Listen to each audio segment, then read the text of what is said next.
Welcome back, everyone. In this video, we're going to be talking about how to add some fog to your level. Now, there are a couple of different fog actors that we're going to be touching upon, and let's talk firstly about why you want to add fog to your level, your open world, your landscape.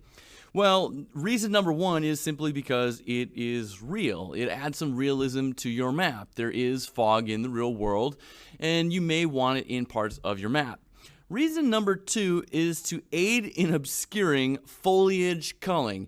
Now, if I just kind of use my right mouse button here, my W, A, S, and D keys, you can see how we're culling out our trees in our foliage spawner volume right here. And it looks kind of horrendous when they just pop out of existence like that.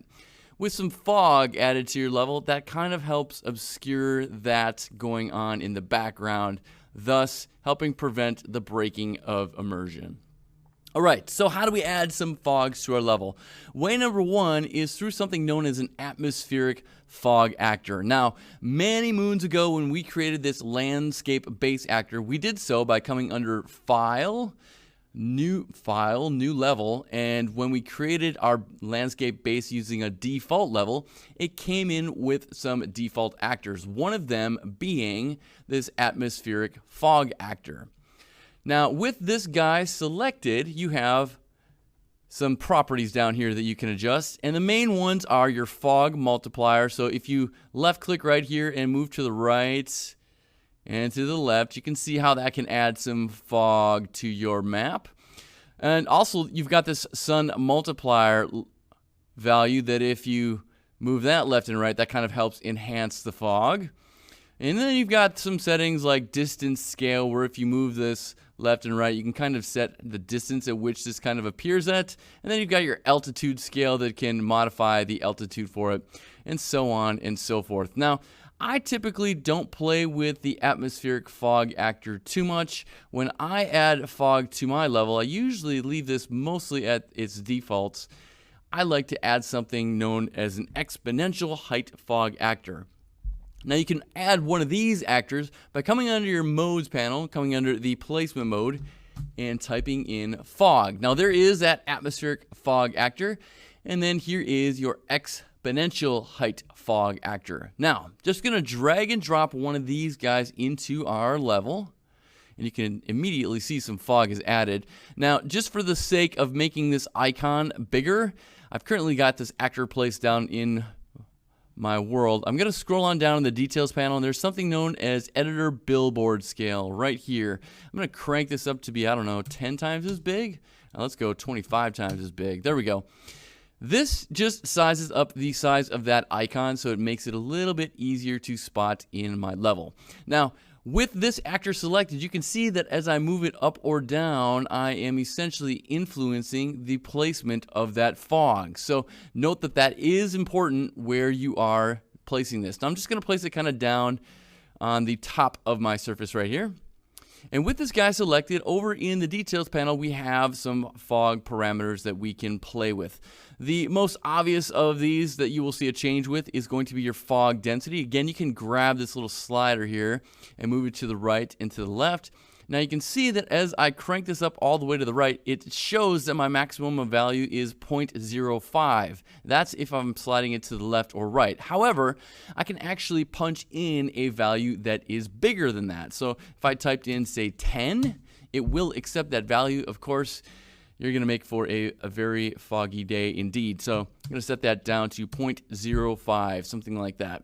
Now, this fog height fall off here, this is going to control the density, how the density increases as height decreases. So smaller values make the fog transition larger. So let me just slide this to the right here. You can see how it kind of compacts the fog.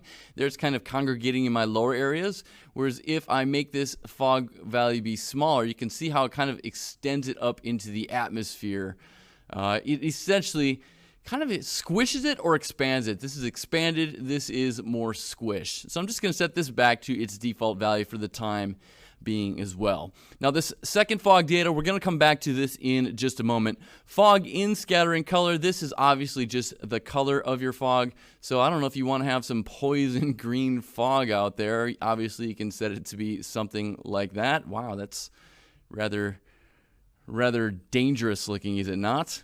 Let me set that back to its default. Fog max opacity. Now this is going to control the maximum opacity of the fog, obviously. A value of 1 is going to mean that the fog will be completely opaque, while 0 means that the fog will essentially be invisible. So that's another way to kind of adjust how much fog that you have. Fog density is kind of a lever, as well as fog max opacity. So you kind of got two means there of changing how much fog you have being displayed. I'm going to set that back to 1 for the time being. Start distance. This is the distance from the camera that the fog will start. So I'm just going to zoom on down a little bit.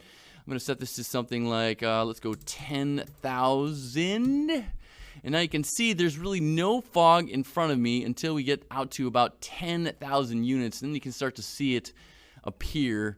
If I set this to be, let's go 20,000.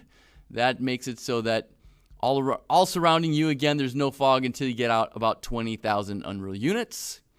I'm going to set that back to default for the time being. Fog cutoff distance. This is the distance that the fog reaches, essentially. So now let me set this to be 20,000.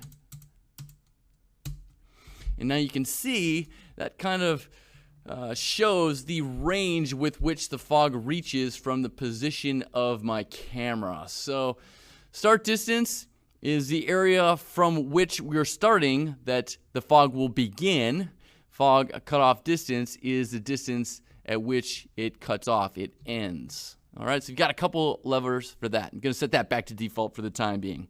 Now let's talk about this second fog data, because this allows us to do some rather cool things. It allows us to add a second layer of fog to a scene such as this. Now, ahead of time here, I made it so that I carved out some levels, some undulations, if you will, into my landscape. I carved out a little bit of a ravine here, a low spot. So what I'm going to do is I'm going to set my second fog density here to be a little bit high. I'm going to set that I'm going to set it all the way to 0.05 for the time being. Then I'm going to set my fog height fall off here to be, let's maybe crunch it down a little bit, like so. Actually, to really do this justice, let me zoom on back here. You know what? I'm going to let that be its default value for the time being. Let me set that back to its default value. Then fog, no, I'm going to set that to 2 for the time being. Fog height offset is basically going to determine at which height do you want this to settle in at. So you can see as I'm raising it up, I'm kind of rising up the side of the mountain here. Whereas if I'm lowering it, I am lowering it down into the low spots. Let's go even lower. Yes, you can go negative numbers, and that's the effect I'm trying to go for. So with a secondary fog data implemented here, you can make it so that you've got some fog everywhere, that being determined by these fog parameters. But this second fog data essentially allows us to add a second fog in low spots or high spots if you really want it. Now, you don't have fine control over having your second fog be a different color or anything like that. If you change the color of your fog here to something like green, that's going to change it to green in your secondary fog data as well. But some nice controls here over determining a second fog layer, which I think is pretty cool and brings to life some of these low spots. All right, guys, there you have it. A couple of fog actors, your atmospheric fog actor and your exponential height fog actor, that you can add some fog to your level, both to add some realism, that looks kind of nice, as well as to help obscure foliage culling as you're moving towards or away some foliage. That's going to do it all for this one, guys. We will see you in the next one.